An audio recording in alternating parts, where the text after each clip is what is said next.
A millionaire left her after one night. 5 years later, she walked into his office with his son. It was just one night, one unexpected night between two strangers, and it was enough to change everything. Emma Collins hadn't planned on stepping into the hotel bar that evening. She had flown to Seattle for a design conference, carrying the weight of exhaustion and emotional burnout after months of relentless deadlines and a crumbling personal life. All she wanted was a moment of stillness. But sometimes silence only makes the chaos louder. So she walked downstairs, ordered a glass of white wine, and promised herself she'd stay just a few minutes. Ryan Gallagher was already there. He had just wrapped up a talk on creative trends in media and needed a moment to unplug from the world. When their eyes met, there wasn't a lightning strike, no cliché movie moment. Just a gaze that lingered longer than usual, a nod in place of a greeting, and a quiet conversation that unfolded like they had known each other for years. They spoke about art, about the things in life that remained unfinished, about youthful dreams and grown-up loneliness. Emma had never felt so understood, so quickly, and Ryan realized he had laughed, genuinely, for the first time in months, a real laugh that didn't feel like work. That night, there were no strings, no promises, just two strangers trying to carve out a gentle space in a world that often felt too harsh. Emma woke early the next morning alone in the hotel room, the pillow beside her still faintly warm. Ryan was gone. No phone number, no note, not even a last name. It was just one night. But that night planted the seed of something far greater than either of them could have imagined.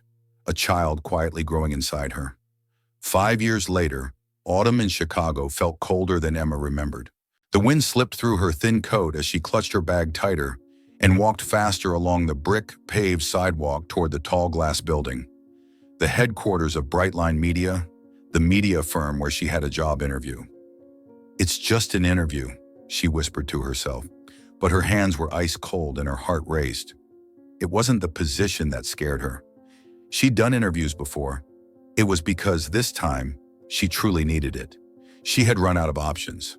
At home, Max, her 5-year-old with hazel eyes and a smile that could soften any storm, was waiting for her, hopeful she'd return with good news. Emma had raised Max alone all these years. No help from the man who had once been just a nameless knight. No family support, just her and her boy. She took a deep breath as she stepped inside the lobby. Cool air enveloped her. The building was sleek and modern. Glass walls, minimalist decor, and the soft clicking of keyboards in the distance. She was escorted to the 21st floor. The HR coordinator smiled politely before handing her off to a young assistant in a blue shirt. "Mr. Ryan Gallagher would like to meet you personally. He interviews all senior design candidates himself." Emma nodded, trying to stay composed. That name sliced down her spine like a blade. Ryan Gallagher. It couldn't be. It couldn't be the same. She swallowed hard and followed the assistant down a long corridor to a frosted glass door. "You can go right in. He's expecting you." Emma pushed the door open. The room smelled of wood and coffee. It was modern with low bookshelves and a large window overlooking the city skyline. And then he turned around. Ryan Gallagher. The same face. Chiseled features, intense eyes, and the smile that once undid her completely. Sleeves rolled up, a silver watch glinting under soft light. And he didn't recognize her. "Emma Collins?" His voice was deep, clear, confident. "Yes," she answered dryly. He held her resume, scanning it. 7 years in design, worked at Axis Studio, took a break due to... My son was ill. I stepped away for a few months. By the time I returned, my position had been filled. Ryan looked up. Their eyes met and paused. Something flickered across his face. Maybe doubt. Maybe memory. "You're a single mother?" Emma nodded. "Yes." He was silent for a moment, tapping his fingers gently on the wooden desk. "This role may require some weekends and late nights. Do you have support?" "Yes. My neighbor, Linda. She's practically family. And Max is in preschool. I can manage." Ryan studied her for a long beat. Then he stood, walking to the window, still and quiet, like he was being pulled backward in time. "There's something about you that feels familiar." Emma gripped her bag tighter. Must be coincidence. He turned back to face her, eyes sharper, more focused. Are you sure we haven't met before?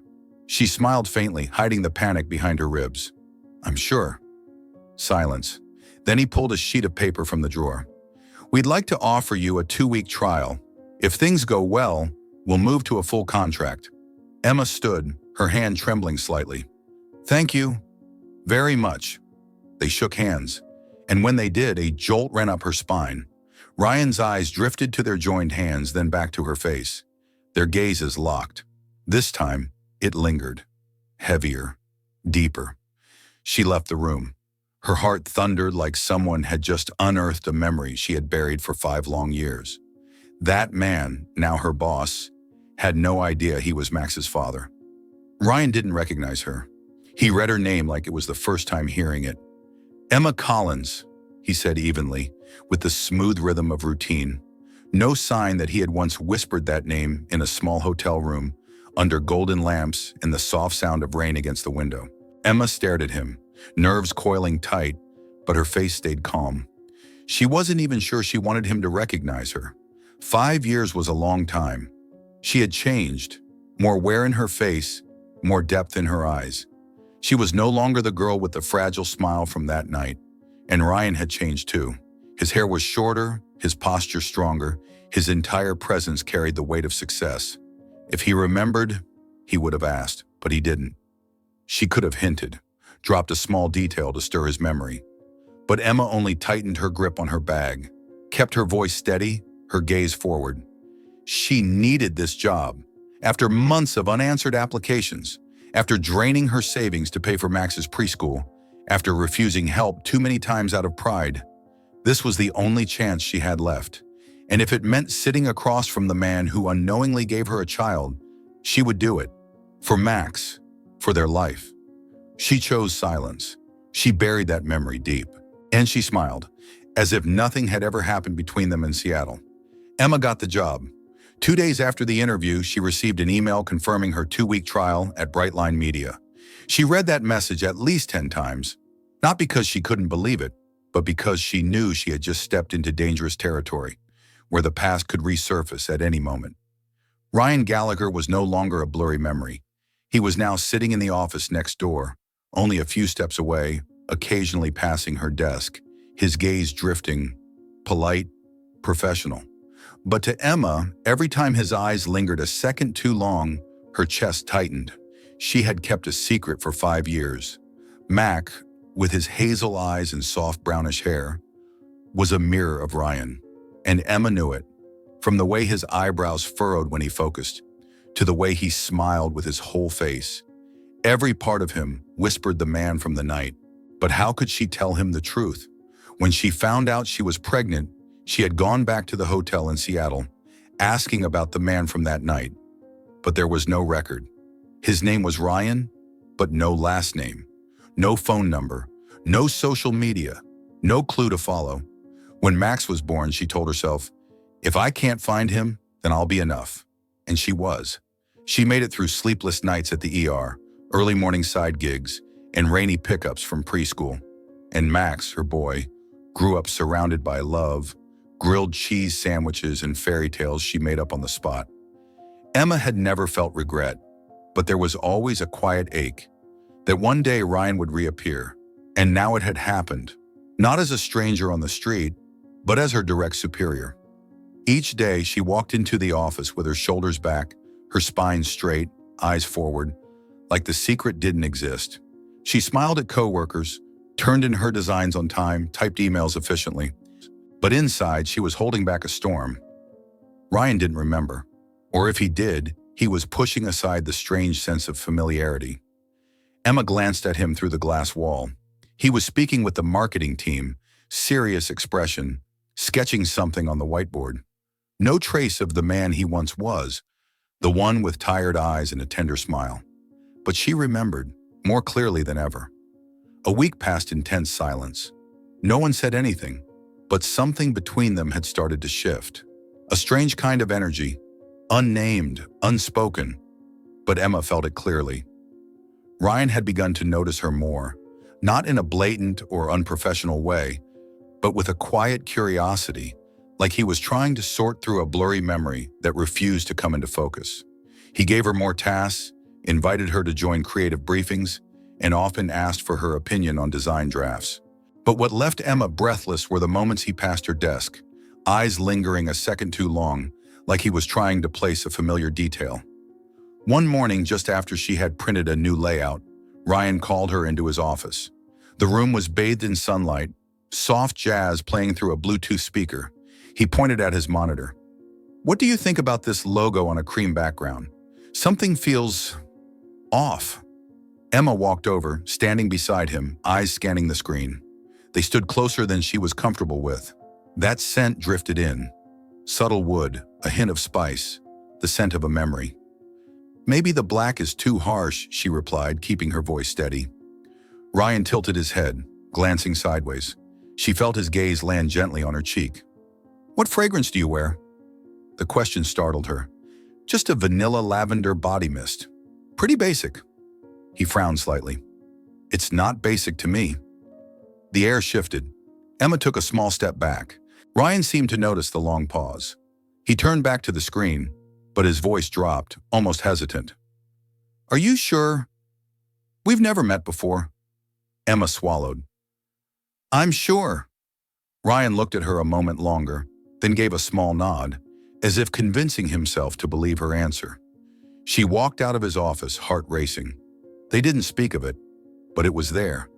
Something between them, unnamed, inexplicable, grew stronger each day. A quiet familiarity, like memories whispering, like the space around them thickened every time they stood too close. At times, Emma thought she was imagining it. Maybe it was just the weight of the past twisting her perception. But then she realized, Ryan felt it too. The way he looked at her when he thought no one was watching. The way his eyes lingered before turning away.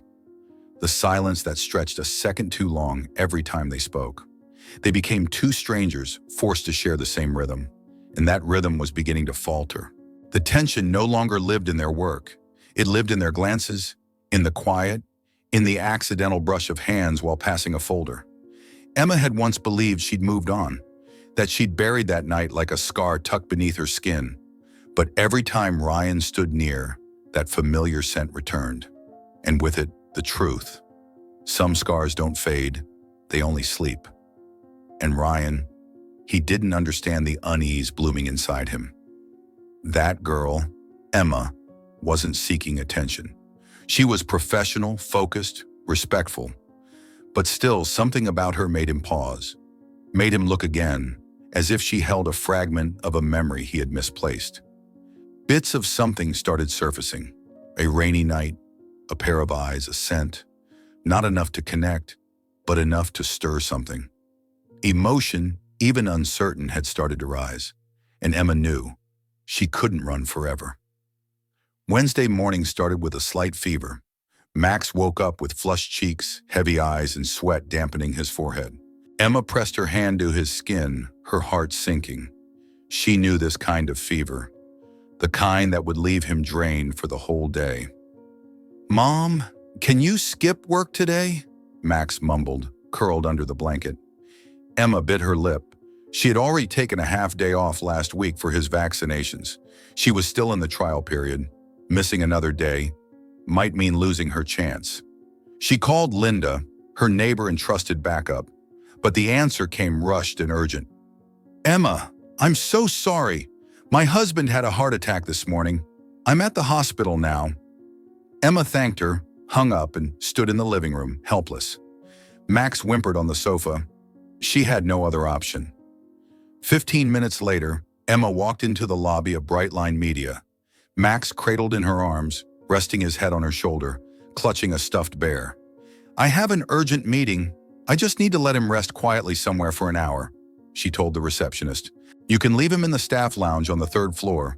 There's a sofa and an outlet if he needs to use a tablet." Emma nodded in gratitude and led Max upstairs. "I'll be back soon, okay? Stay here, draw, sip your water. Promise?" Max nodded weakly. She gently closed the door. Just as she turned to leave, her phone buzzed. Ryan's message glowed on the screen. 11th floor, conference room, now. 3 words, and the storm began.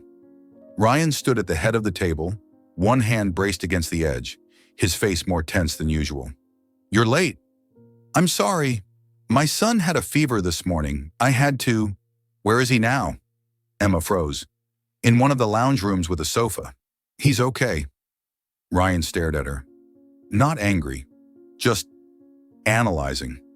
"You smell like baby powder," he said softly. Emma felt like she'd been caught. "I held him before we left the house. It must have transferred." Silence thickened the air. The door creaked open with a soft click. Emma turned instinctively. Max. He stood just inside the doorway, clutching his teddy bear, eyes wide, lips trembling. "Mom, I got scared. The door moved by itself, and I thought you were here." His voice wavered, like wind through a crack in the window. Emma rushed over, dropping to her knees, gathering his small frame into her arms. "It's okay. I'm here. I'm so sorry, baby. I just stepped away for a minute." Max buried his face into her shoulder, sniffling, but Ryan didn't move. His eyes stayed locked on Max. He looked at the boy like he was seeing something beyond comprehension. Not just surprise, but deep, visceral shock. A thick silence swallowed the room. Emma felt it, the weight of his stare. She didn't need to turn to know Ryan was looking at Max without blinking. Then his voice broke through, low and rough. "What's his name?" Emma didn't answer right away. She held Max tighter, but Ryan stepped forward. "What's his name, Emma?" She closed her eyes. There was no escape. "Max." Ryan took a step back. A breath caught in his throat. He looked again at Max. The boy turned slightly toward him now, hazel eyes wide, straight nose, soft brown hair falling across his forehead. The resemblance. It was terrifying. How old is he?" Emma answered in a whisper, barely audible. 5. Ryan said nothing. His face froze. One beat, then another, and then it hit him. Red wine, soft jazz. The night in Seattle, rain tapping the window. That sad, searching gaze. That fleeting smile. A night without names. No promises. Emma. He looked at her, his body rigid with realization. "He's my son, isn't he?" Emma couldn't lie. There was nowhere left to run. Tears slipped from her eyes even though she made no sound. She nodded. Ryan didn't speak. He looked at Emma, at Max, then turned and walked out of the room, without a word. Emma didn't run after him.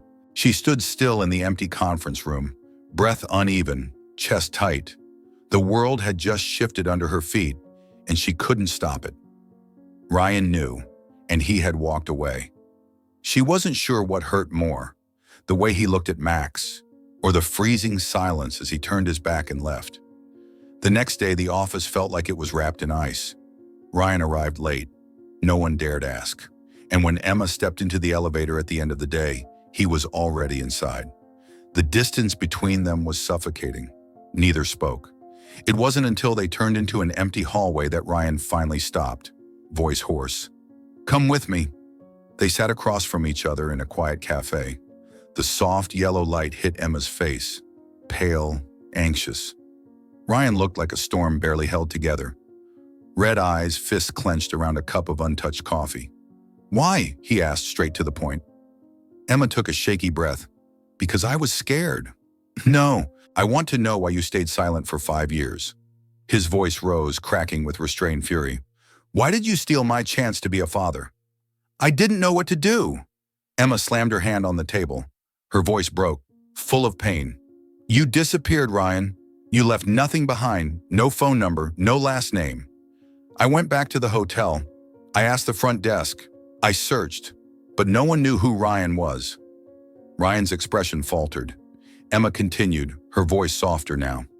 "When Max was born, I wanted to keep looking, but I didn't have the courage. I was afraid you'd hate me, afraid you'd think I was trying to trap you. And most of all, I was terrified you'd come take him away." "You thought I was that kind of man?" Ryan's voice was brittle, his eyes wide. "You didn't even give me a chance. I didn't know you. I had one night with you. How could I risk my child's entire world on someone I couldn't even find again?" Silence. Then Ryan let out a bitter laugh. "Perfect. So I was just one night. And the kid, an accident. Don't say that, Emma nearly shouted. I love him.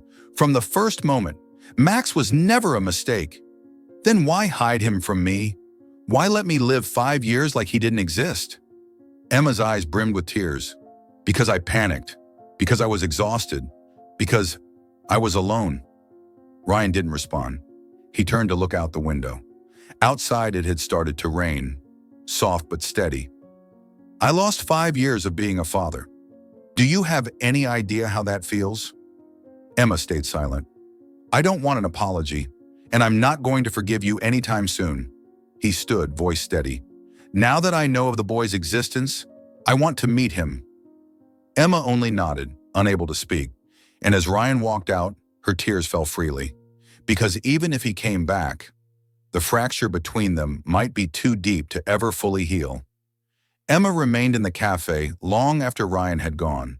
The rain outside hadn't stopped, as if time itself was slowing down, letting them both breathe after the storm. Though her heart still ached, she knew a new chapter had begun, and for the first time in 5 years, Ryan had chosen to return. Not to her, but to Max. After that tense confrontation, Ryan didn't avoid her anymore. He kept his word. He didn't pressure Emma, didn't force his way in, but he began to appear, quietly, patiently, in Max's life. At first, just short weekend visits, drawing in the park, playing with Max's tiny dinosaur figures at the corner of a cafe. Ryan listened to every silly story Max told, about his missing baby tooth, or epic battles between plant eaters and meat eaters. Max took to Ryan quickly. He loved being carried on Ryan's shoulders, loved learning how to fold paper planes, and especially loved Ryan's deep dinosaur roar voice at bedtime. Then one Saturday afternoon, as Ryan was tying Max's shoelaces outside the ice cream shop, the boy looked up at him with shining eyes and said, Dad, can we go to the park again? Ryan froze, his heart clenched. Dad. One word, but it shifted everything. Yeah, let's go to the park. That one word, Dad, rewrote Ryan's world. From that moment, he wasn't just Max's friend, he was his father, in every sense. And strangely, the more time he spent with Max, the more he felt himself growing. He woke up early to make peanut butter sandwiches for the two of them, learned how to fix Max's shirt buttons when Emma was busy, even memorized his favorite brand of toothpaste. Emma watched it all from a quiet place. She saw how Max lit up when Ryan arrived, saw how Ryan's eyes followed his son with a pure, unshakable love, and she couldn't help but feel something stir inside her. One afternoon, Emma slipped on the office floor. Her ankle swelled instantly, pain shooting up her leg. Ryan was the first to reach her. Without hesitation, he carried her to the car and drove straight to the hospital. That night, he stayed by her bedside, held her hand through the x-rays, and wiped sweat from her brow with trembling fingers. When they got home, he made a simple dinner. Fried eggs, instant spaghetti, canned chicken soup. But the way he served her, fed her spoonfuls and tucked Max in with a bedtime story, made her throat tighten. How long had it been since someone cared for her like this? How long since she felt safe, even for one day? When Ryan gently pulled the blanket over her and whispered, Just rest, I'll take care of Max. Emma didn't respond. She only closed her eyes and let herself feel. For the first time in years, she felt not alone. Ever since the night Emma slipped, the space between her and Ryan felt less defined. No one said it out loud, but something had changed. Ryan came more often, not just to see Max. He brought homemade soup, old picture books, and a brand new cloth to wrap Emma's ankle. He told stories about being a sudden dad, the clumsy starts, the sleepless nights when Max begged to hear the dinosaur story 3 times. Emma laughed, softer than she thought she still could. One evening, after Max had fallen asleep, they sat on the balcony, just 2 cups of warm tea in the distant glow of streetlights. The air between them felt still. Easy. Emma spoke first. Are you still angry with me? Ryan stayed silent for a long moment, then said, voice low, Yes, but not because you hid him from me, because I wasn't there, so you had to. Her breath caught. She turned to look at him, saw not just hurt in his eyes, but understanding too. Being a mom alone, It wasn't easy, she said. There were nights when Max had a fever, and I sat by his bed rocking him, crying while trying to stay strong. No one saw, no one knew. Ryan nodded slowly. And I thought I'd forgotten that night, but I hadn't. Not in memory, in feeling. Every time I looked at you, I knew I'd once lost something that mattered. Silence settled again. But this time, it was a gentle kind. They sat there side by side, no longer former strangers, no longer lost lovers, but the mother and father of a child. Two people once broken, once afraid, now learning how to offer each other tenderness again. When their eyes met, no words were needed. The pain had faded. All that remained were two souls learning to love again, with everything they had lost and everything they were now ready to protect. That night they came together, softly, slowly, without rush, as if the world had waited in quiet just for this moment. A month later, Emma found out she was pregnant again. Her hands trembled as she held the test, torn between joy and fear. But this time, she wasn't alone. When she told Ryan, he held her tight, his face glowing so brightly she couldn't help but laugh through her tears. "We're really a family now," he whispered, resting his hand gently on her belly, like it held the most precious thing in the world. From that moment, life changed. But this time, it changed with hope. Ryan spent more time with them. They went on weekend picnics, chased butterflies in the park, shared melting ice cream while Max giggled with chocolate smeared across his face. Max no longer just called Ryan Dad. He clung to him every morning, whispered, "I love you, Dad," and told his friends, "My dad makes the coolest logos ever." Emma watched it all, her heart swelling with happiness she once thought she'd never feel again. One Saturday afternoon, Ryan led Emma to the empty room upstairs. "I've been working on something for the baby," he said, opening the door. The room glowed with soft sunlight. The walls were painted a light blue. In the center stood a wooden crib, assembled by his own hands, a small bookshelf lined with children's stories, and a basket of soft toys neatly folded nearby. "I learned from YouTube," he laughed, a little shy. "Messed up the crib 3 times before I got it right." Emma stepped inside, her fingers brushing the crib's smooth edges, her eyes blurred with emotion. "You've changed so much." Ryan wrapped his arms around her from behind and whispered, "Not because I had to, but because I want to be the best version of me. For you, for Max, and for this little one." In that moment, Emma knew. They hadn't started like other families, but now they had chosen each other again. And this time, it was forever.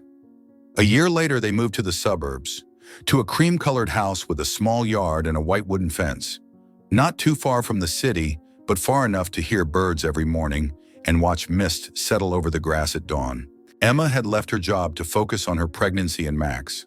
Ryan worked as a freelance designer from home, turning the old garage into a cozy studio, filled with Max's drawings and ultrasound photos of the baby on the way. Life wasn't perfect, but it was peaceful, and it was real. One late afternoon, with golden light spilling across the wooden porch, Ryan sat in the backyard, the hammock swaying gently. Emma lay beside him, her head on his shoulder, his hand resting on her round belly. Max ran across the yard, shouting with a wooden stick like a little knight protecting his kingdom. The wind carried the scent of freshly cut grass. Ryan quietly handed Emma an envelope. "I wrote this for Max." Emma opened it, a handwritten letter in his slightly slanted, familiar script. "My son, maybe when you grow up, you won't remember the first time you called me Dad. But for me, that was the moment everything began. You're not just my son. You are the one who taught me how to be a father.